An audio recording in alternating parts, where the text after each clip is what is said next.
I'm at ELA 2024 and behind me is a Lockheed Martin C-130J, and this is of the Binational Air Transport Squadron Rhine. It's a Franco-German squadron, and we're going to jump inside and have a couple of conversations with the crewmen to see what this aircraft is all about.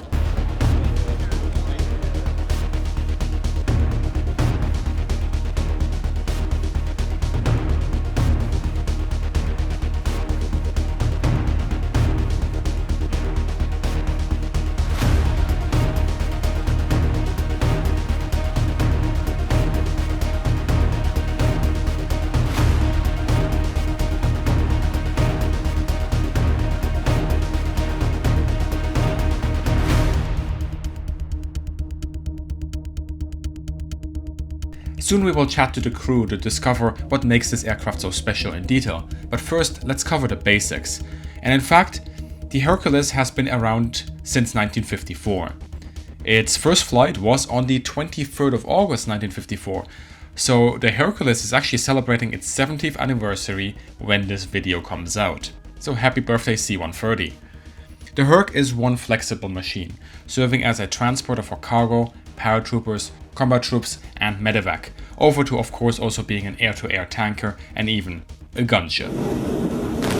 While the C-130 isn't a strategic transporter, after all it's not a C-5 Galaxy or a C-17 Globemaster, yet the Herc has a few aces up its sleeve that make it great for tactical airlift. Specifically, it shines with the ability to do combat offloads, even on rough runways, delivering vital cargo to difficult to reach areas or landing combat troops to secure an area. With a relatively small footprint, it offers a blend between size, capability and costs, and with over 500 units built and having operated for more than 60 nations, the success of this machine does not have to be stated. But who better to talk about the aircraft and its capabilities than the crews that fly it? So let's jump right into it. This is Bernd, Tim and Mark from the German Luftwaffe and the French Armée de l'Air et de l'Espace. All are part of the Binational Air Transport Squadron based in Évreux, Normandy, and they will give you a fantastic rundown of what it means to fly and operate this machine, the mighty Hercules.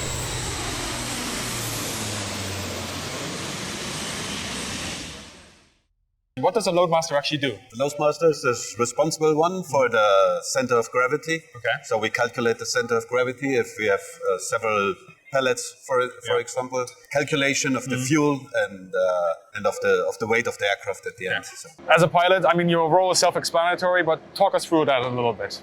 My position in the crew is the co-pilot, and I'm sitting next to the aircraft commander.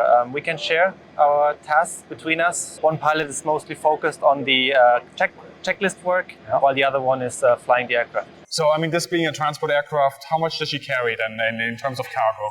So in terms of cargo, it always depends. Of course, so, the range and where you're flying to. So the empty weight of the aircraft is about 90,000 pounds. Okay. So, and the maximum takeoff weight is like 164,000 pounds. Yeah.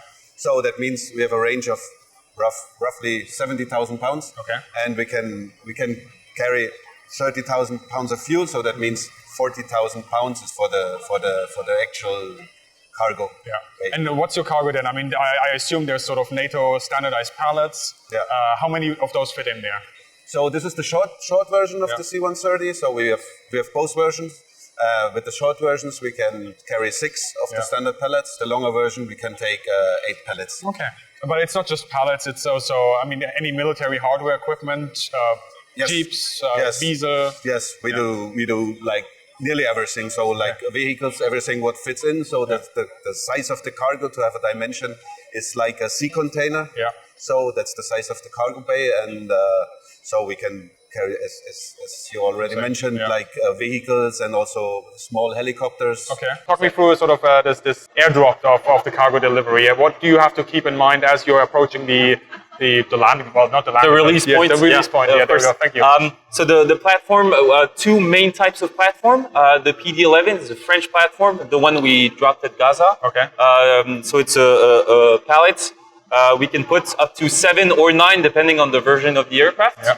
And me as a pilot, what will be that's what I really have to remember approaching the release point is, since it's gravity extraction, approaching the release point, a little pitch up 7 degrees to help the pallet escape the ramp, and then the parachute will open and can drop safely on the ground.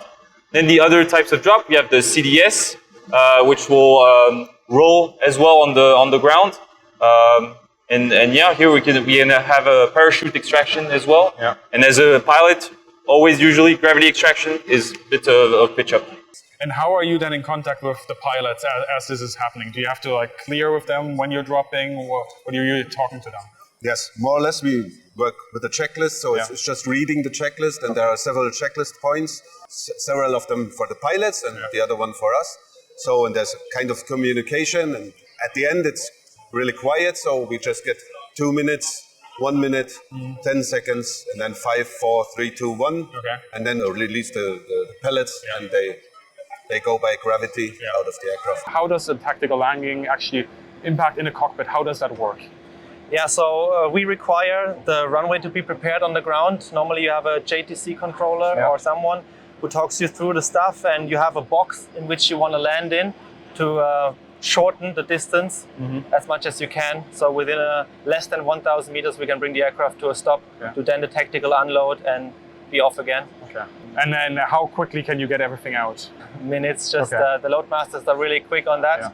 So while rolling, we can already lower the ramp, prepare everything to be unloaded, we bring the aircraft to a stop, everyone's out. So we have like 2 or 4 vehicles, so we just land, and directly after landing, as soon as the aircraft is under control on the runway, so the troops, they stand up, and then they go into their vehicles. As soon as we stop the aircraft, we open the ramp and door, and they go out as quickly as they can, and vice versa the same. So they just come in, and we close ramp and door, and while we latch all the vehicles, and during this time, the aircraft is already taxiing, and so normally it should take like 1 minute, 1 minute 30. When you're stopping quickly, like you said, 1,000 meters is sort of the space you need.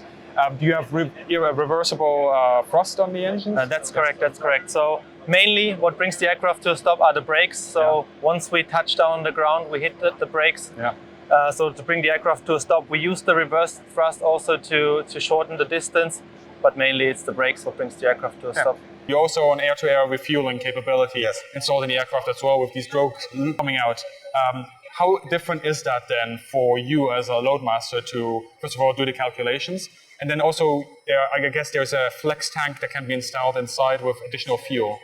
No, we have no flex tank. Okay, no flex tank in this one. On this one, not. So we use our own fuel more or less. So that's what we need to calculate before, of course. So if we are empty, it doesn't help anyone. So how much fuel would you then typically use for air-to-air refueling to give to other aircraft? With the 60,000 pounds, we can go down to a minimum fuel. So that's the minimum landing fuel. So to 6,000 pounds. Okay. So otherwise, we have a problem. We have the high-speed drogue and the low-speed drogue. Of course, the low speed, more interesting for helicopters. We're really going to go at these very, very slow speeds, talking between 105 and 110 knots, so very slow speeds for helicopters, and then the high-speed drogue for fighters or other aircraft. Okay. And what speeds are you sort of operating at with the high-speed fighters? For the high-speed, about 200 to 250 knots. Okay. And how quickly can you then refuel these aircraft? For the helicopters, it's very quick.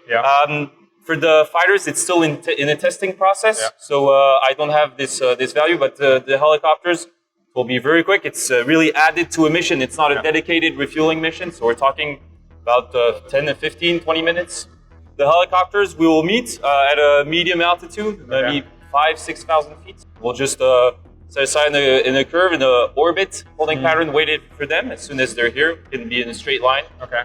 And then they just hook in and refuel very quickly. Exactly. And that's of course done here on the outside pylon. Now you have 2 of those, so you can refuel 2 ships at the same time? At the same time, that's correct, So we're not specified on having only jet planes, also specifically the helicopters, because with our capability, we can also fly slower than most transport airplanes.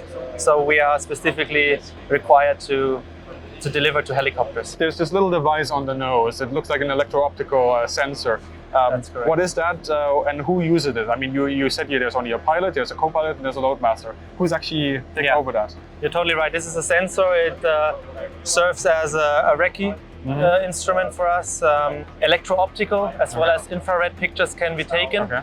It's operated on the CM3 seat, mainly from the loadmaster in this case, and yeah, we're really proud of having it. Okay, and is that mainly as a capability to look where you're actually going to be landing, what the situation is like, or just generally speaking in your day-to-day activities? More together like reconnaissance information in this case, yeah. I mean, of course, you can also be a little bit creative and use it as a search and rescue device. Yeah.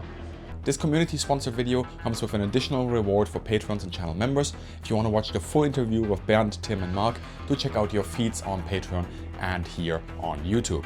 Big thank you here to the Binational Air Transport Squadron Rhine, the home of the rhinos, and I hope that you enjoyed this episode on military aviation history, and as always, consider supporting the channel and have a great day and see you in the sky.